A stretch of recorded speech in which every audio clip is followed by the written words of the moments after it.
After a car crash, I lost all my memories. I couldn't remember my family, my past, or even the people who claimed to know me. Then, fate played its cruelest joke. The Alexander family decided to choose Ethan Alexander's bride by drawing lots, and somehow, I became the unlucky woman whose name was pulled. With no memories to guide me and no reason to refuse, I agreed to the marriage. I had no idea I was willingly walking into hell. On the night of our wedding, while the mansion was still glowing with celebration, a desperate phone call shattered the silence.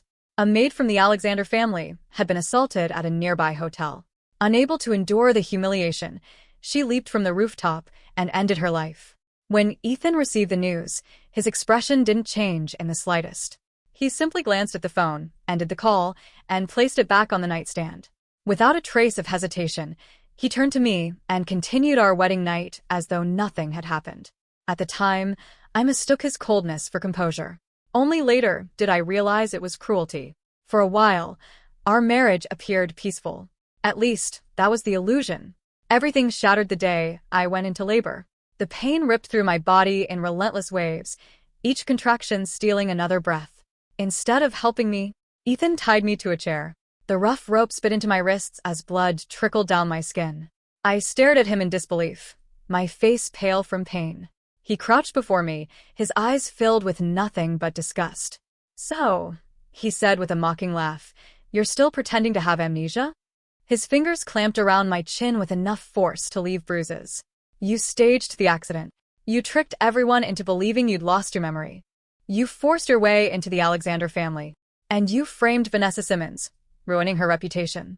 Every accusation struck like another blade. I shook my head desperately, tears blurring my vision. "I don't know what you're talking about." He only smiled. "Luna Everly." His voice was colder than ice. "You make me sick." He leaned closer until I could feel his breath. "Oh, and while you were busy giving birth, the Everly group collapsed. Your parents couldn't bear the humiliation. They jumped. The world stopped. My breathing froze. The unbearable pain in my body was suddenly eclipsed by something far worse. My parents, dead. The despair crushed every ounce of strength I had left. Blood soaked the floor beneath me as darkness slowly swallowed my vision. The last thing I saw was Ethan standing over me with complete indifference. Not a hint of pity, not a trace of regret. After I died, he didn't even bother arranging a burial. He abandoned my body deep in the wilderness, leaving wild animals to tear it apart. Even after death, my soul refused to move on. Hatred chained me to the world. Then everything went black.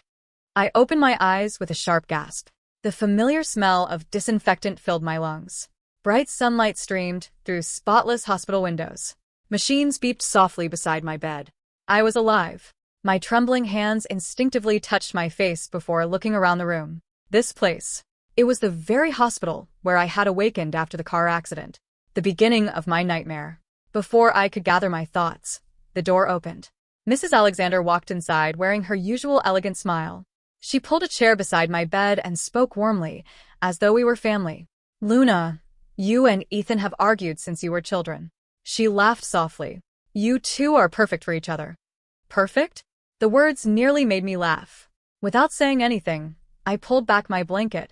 A handsome young man lay beside me. His fair skin glowed beneath the sunlight, and his perfectly sculpted abs were only partially covered by the sheets. He blinked sleepily before stretching with complete ease. I smiled sweetly at Mrs. Alexander. "Excuse me, Auntie. Am I being a perfect match with Ethan?" I tilted my head innocently. "That's the funniest joke I've heard. If anyone here should feel embarrassed, it's you."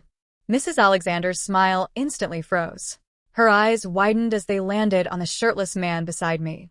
Her face turned crimson with rage. "You." She trembled so violently she couldn't finish her sentence. Finally, she stomped toward the door. The room echoed with a deafening slam. Silence returned. I lazily tapped my fingers against the edge of the hospital bed. After being reborn, the first thing I did wasn't cry.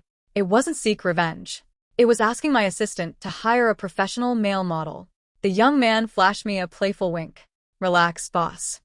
I guarantee this performance will look completely authentic." I couldn't help smiling. He was worth every penny. Suddenly, bang! The ward door burst open without warning. Ethan Alexander strode inside, his expression dark enough to send chills through the room. Vanessa Simmons followed closely behind him, clinging to his arm with an innocent smile. The instant Ethan noticed the man lying beside me, his entire face darkened. His jaw clenched. "What exactly did you say to my mother?" he demanded coldly. "You've been putting on all these ridiculous performances just to get my attention?" His eyes dripped with contempt. "Unfortunately for you, I only like women who know how to behave." I looked at him with complete calm. "I'm sorry. Who are you?" I shrugged lightly. "I was in a car accident. I don't remember anything." His expression became even colder. "Still pretending?" He stepped forward and grabbed my chin exactly as he had in my previous life. "You've always been terrible at acting." Without a word, I pulled the blanket away once more. The male model lazily sat up, rubbing the back of his neck before flashing Ethan a carefree smile. Ethan's pupils shrank. For a brief second, genuine shock crossed his face. Then, slap. The force of the blow snapped my head sideways. A metallic taste filled my mouth. Blood trickled from the corner of my lip. "You bitch." His voice was filled with fury. Vanessa immediately wrapped both hands around his arm. "Mr. Alexander." She glanced at me with barely concealed satisfaction. Miss Everly is so uninhibited. If she ever married into the Alexander family, I'm afraid she'd bring endless scandals. I slowly wiped the blood from my lips. Then I smiled. "Who said I wanted to marry into your family?" I looked Ethan directly in the eyes. "And who exactly do you think you are?" He tightened his grip around my wrist. "Still pretending? You've chased after me for years. Everything you've done was just to make me notice you." I ripped my hand free.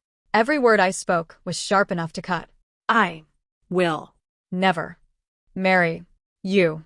For a moment, the room fell silent. Ethan laughed mockingly. "Still acting proud? Even if you threw yourself naked onto my bed, I wouldn't touch you. I prefer gentle women." His gaze softened as it shifted toward Vanessa. She lowered her head shyly, a faint blush blooming across her cheeks. I covered a yawn. "Finished. I'm tired. The door's over there." His fists tightened until the veins on the back of his hands bulged. "Fine. Keep pretending. When you come crawling back to beg me, don't expect mercy." Bang. The door slammed shut once again. Just before disappearing into the hallway, Vanessa deliberately turned around. She met my eyes and smiled. A smug, victorious smile, as if she'd already won. After they were gone, the room became wonderfully quiet again. I reached into my bedside drawer and took out a thick envelope. "Thanks for today." I handed it to the male model. "I doubled your payment." His eyes lit up. Instead of leaving immediately, he leaned slightly closer.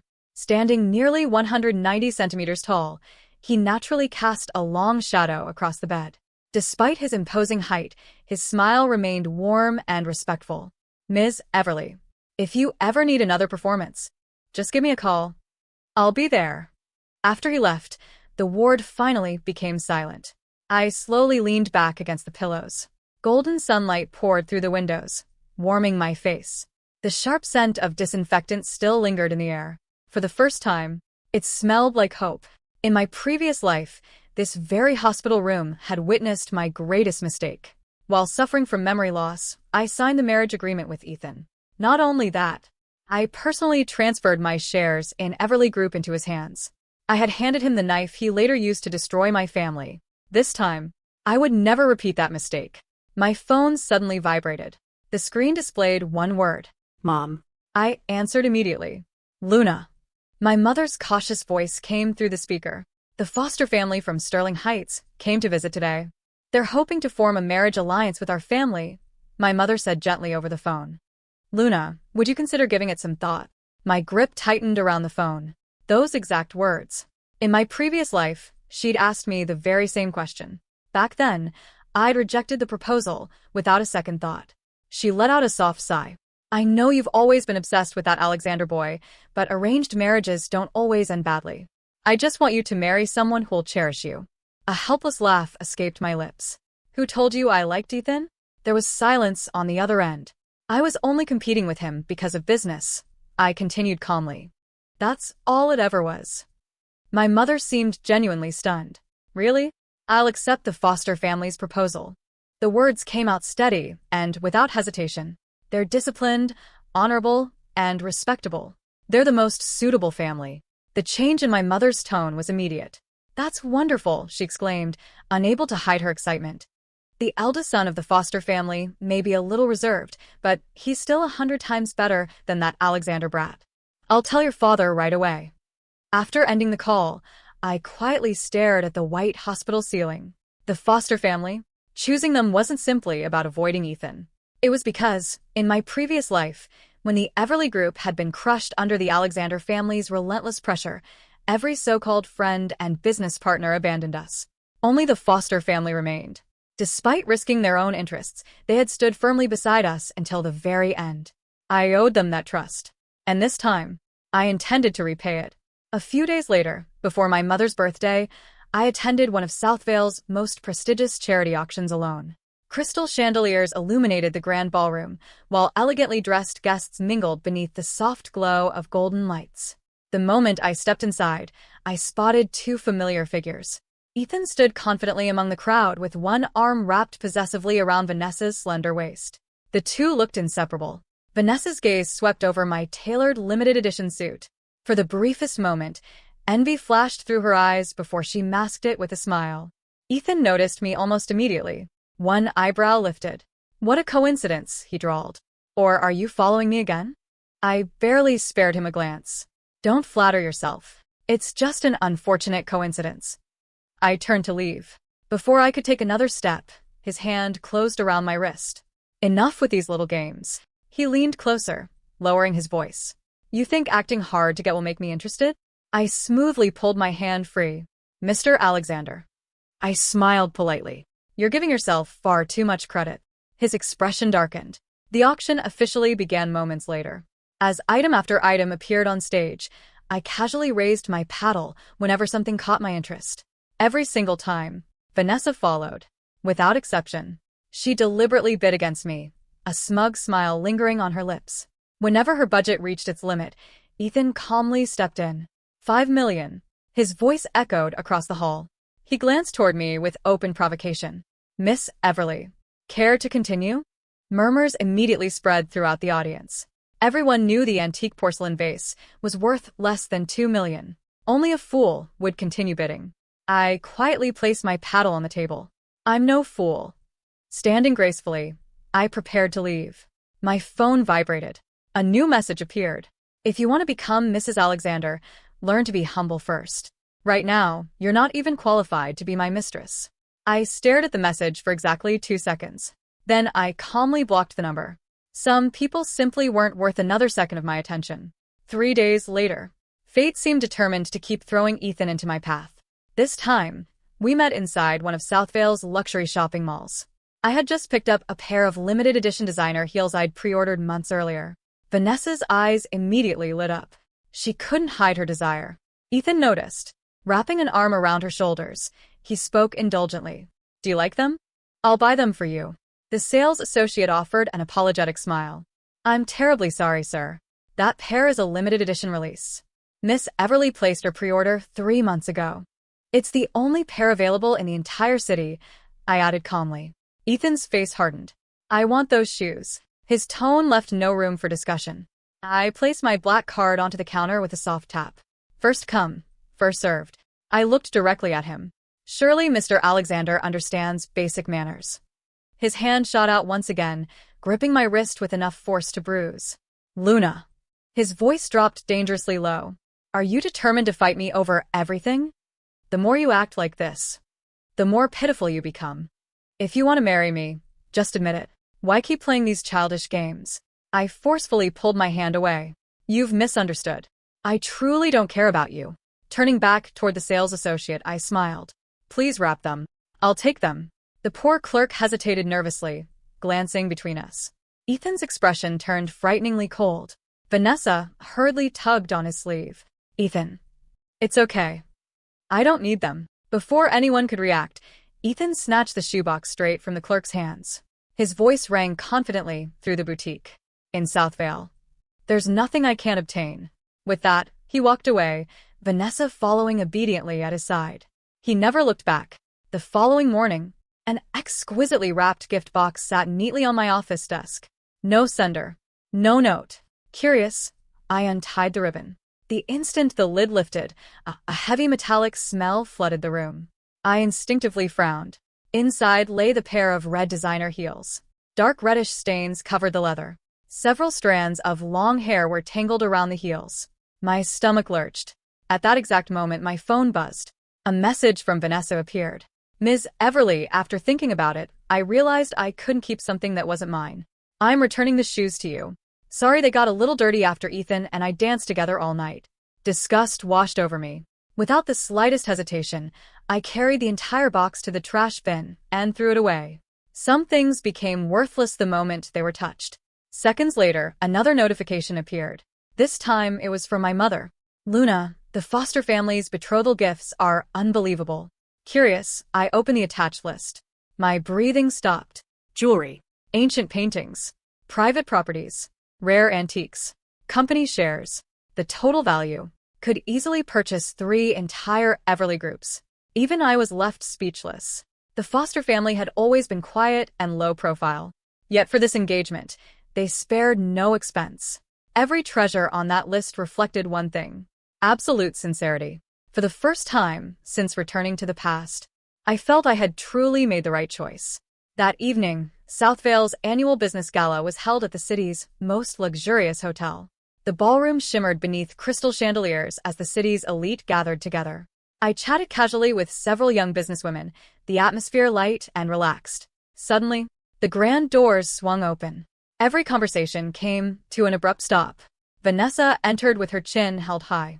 She wore a dazzling sequin gown that glittered under every light, while an enormous diamond necklace rested proudly around her neck. The extravagant outfit drew countless stares. Then came the whispers. "Oh my goodness. Isn't that a little excessive? I heard she used to be a maid in the Alexander household. And now she's Mr. Alexander's assistant. I've seen girls like her before. They always think they're destined to become the lady of the house." Vanessa acted as though she hadn't heard a single word. Instead, she walked confidently toward me. Stopping only a few feet away, she deliberately raised her voice. "Miss Everly, why aren't you wearing those limited edition heels?" I slowly swirled the wine in my glass before taking a leisurely sip. Only then did I answer. They were contaminated by something filthy. So, I threw them away. For a split second, her smile froze. Her face stiffened. Then she let out a cold laugh. "Miss Everly." Her eyes narrowed with challenge. "Just wait. You'll never defeat me." Vanessa's threat hung in the air like a bad perfume. The surrounding socialites went quiet, their eyes darting between us, waiting for a dramatic outburst. I didn't give them one. I simply set my champagne glass on a passing waiter's tray, gave Vanessa a slow, pitying smile, and walked away. Let her play Queen of the Maids. I had a real empire to run. As I made my way toward the balcony for some fresh air, a sudden hush fell over the entire ballroom. The collective intake of breath was loud enough to make me stop and turn. The grand doors had opened once more. Stepping into the ballroom was a man who effortlessly commanded the attention of everyone in the room. He was exceptionally tall, with sharp, aristocratic features and an aura of absolute, unshakable authority. He wore a perfectly tailored charcoal gray suit, and his dark eyes swept over the crowd with complete indifference. It was Hayes Foster, the elusive, fiercely protective eldest son of the Foster family and the undisputed titan of the northern business sector. In my past life, he had been a man of few words, but his actions had spoken volumes when he tried to save my family from ruin. Ethan Alexander, who had been chatting with a group of investors near the bar, immediately stiffened. He adjusted his cuffs and began walking toward Hayes, his face wearing a calculated, confident smile. Ethan was used to being the biggest fish in Southvale, and he clearly intended to mark his territory. Vanessa, sensing the shift in power, quickly scurried to Ethan's side, gripping his arm and tossing her head back proudly. "Mr. Foster," Ethan called out, his voice carrying across the quiet room. "I didn't expect to see you here tonight. Southvale's market is usually a bit too traditional for your tastes." Hayes stopped. He looked at Ethan's extended hand, then up at Ethan's face. He didn't take the hand. "The market changes, Mr. Alexander," Hayes replied, his voice a deep, resonant baritone that sent a literal shiver through the room. "And so do the people running it." Ethan's smile twitched, his hand dropping back to his side. Before he could respond, Hayes's gaze shifted. His eyes scanned the crowd, ignoring the wealthy heirs and beautiful models throwing themselves into his line of sight until they landed directly on me. The icy indifference in his expression vanished, replaced by a warmth so sudden it was startling. Without another word to Ethan, Hayes walked straight toward me. The crowd parted like the Red Sea. He stopped a foot away, his tall frame blocking out the rest of the glaring ballroom lights. "Luna," he said softly, ignoring the formal titles completely. "You look beautiful tonight." I felt a genuine flush creep up my neck. "Thank you, Hayes. I didn't know you were attending." "I heard you were here," he said simply, offering his arm. "And I wanted to ensure my fiancé wasn't being bothered by lesser distractions." A collective gasp echoed through the ballroom. "Fiancé?" Ethan snapped. He strode forward, his face twisted in a mixture of disbelief and sudden fury. "Fiancé? Luna, what kind of sick game is this? You've been